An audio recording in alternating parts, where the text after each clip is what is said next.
The real problem is that there is no opposition in Israel worthy of its name. The Israeli left is very, very small.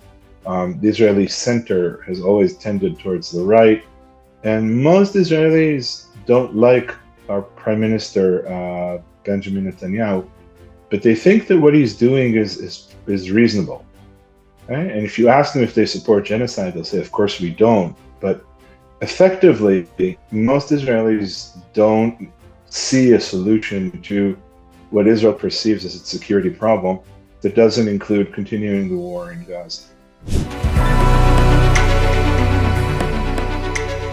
Well, they indicate that Israeli society has completely dehumanized the Palestinians that it rules and has ruled under a military occupation for nearly 60 years. And this dehumanization has brought about not necessarily a desire to kill all Palestinians, but an indifference, an understanding that if some Palestinians pose a security problem and are harmful to Israeli lives, then Israel should kill those Palestinians. And if any other Palestinians are killed as quote unquote collateral damage, then it's not great and it's unfortunate, but what choice does Israel have?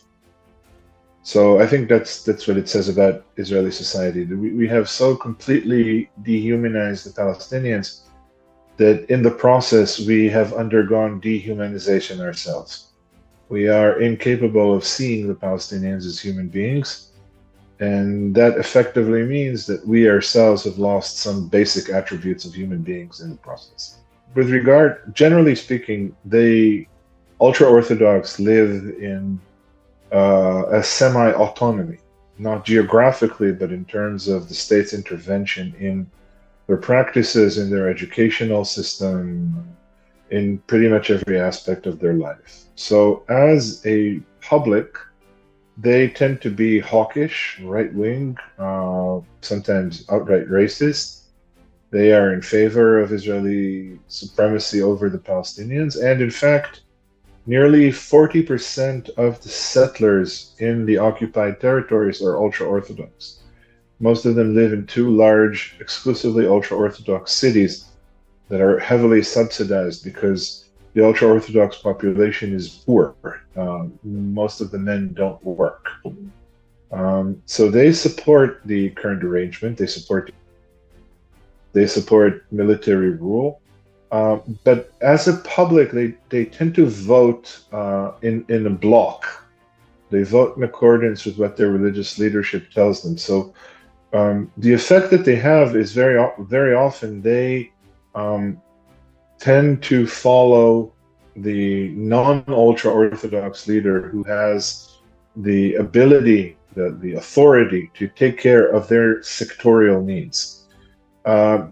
They've been right-wing for some time, so their tendency is to follow people like Prime Minister Netanyahu, but speaking, at the level of principle, they can follow anybody they want. They don't define themselves as right or left.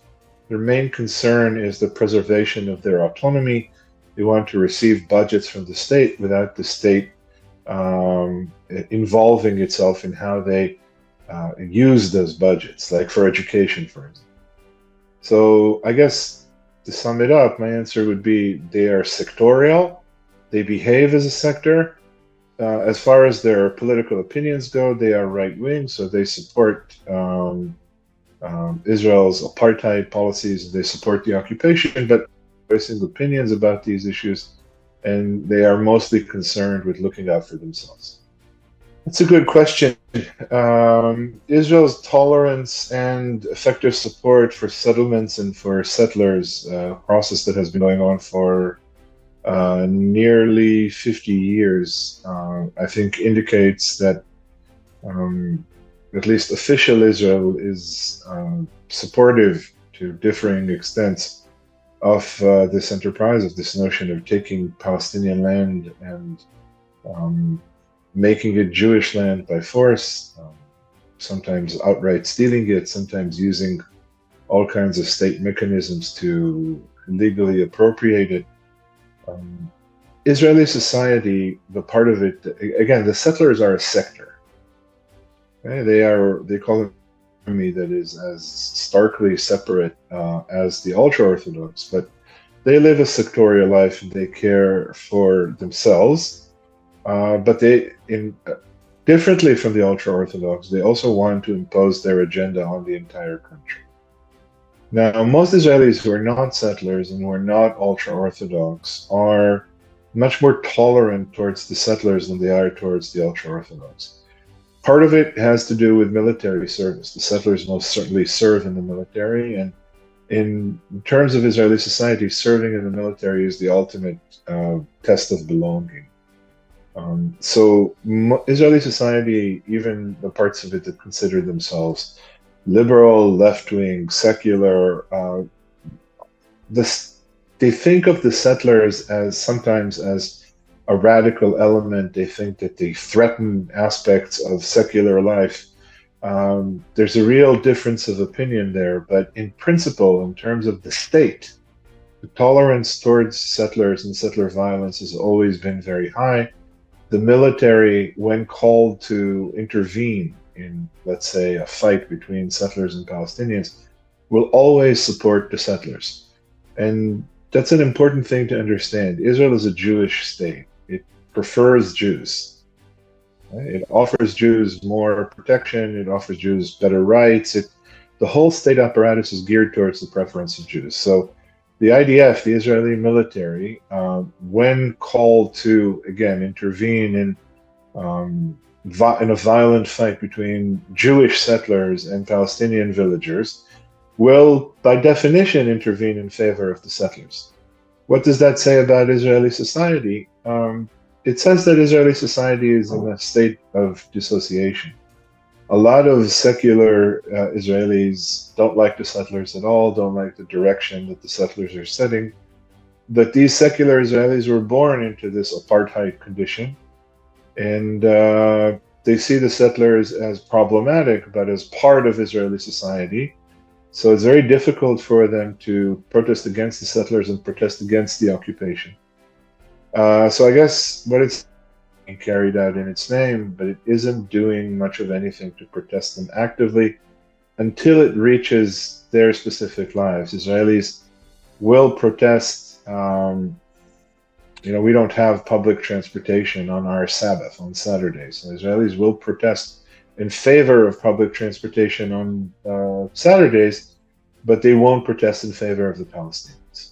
Well, there are two kinds of right-wing parties in Israel, or maybe three. There's the ruling party, it's called Likud, and it is right-wing, but not necessarily in a particularly militant way, not necessarily even in a overtly supremacist way. There are religious parties, the ultra-Orthodox and the settlers, and there's a party called Jewish Power, which is a racist populist party. These are three different blocks, and they've got different agendas and different visions. The main thing they seem to have in common, unfortunately, is a desire to take apart the institutions of state, and impose their own agendas on these institutions. In terms of a relationship with the Palestinians, obviously things are about as bad as they can be. These parties are a major force that prevents or that calls for the continuation of Israel's campaign in Gaza and prevents a hostage deal that would involve stopping the war. I assume that if these parties stay in power, then the prospects for a political process between Israel and the Palestinians are quite dismal. I think they're not very popular, these parties now, and most of them are sectorial, but the real problem is that there is no opposition in Israel worthy of its name. The Israeli left is very, very small. The Israeli center has always tended towards the right, and most Israelis don't like our Prime Minister, Benjamin Netanyahu, but they think that what he's doing is reasonable. Right? And if you ask them if they support genocide, they'll say, of course we don't. But effectively, most Israelis don't see a solution to what Israel perceives as its security problem that doesn't include continuing the war in Gaza. So if that's the case, most Israelis will tell you they don't like the right-wing parties, but they're probably going to vote for these right-wing parties if we have an election, because that's the agenda that basically most Israelis support.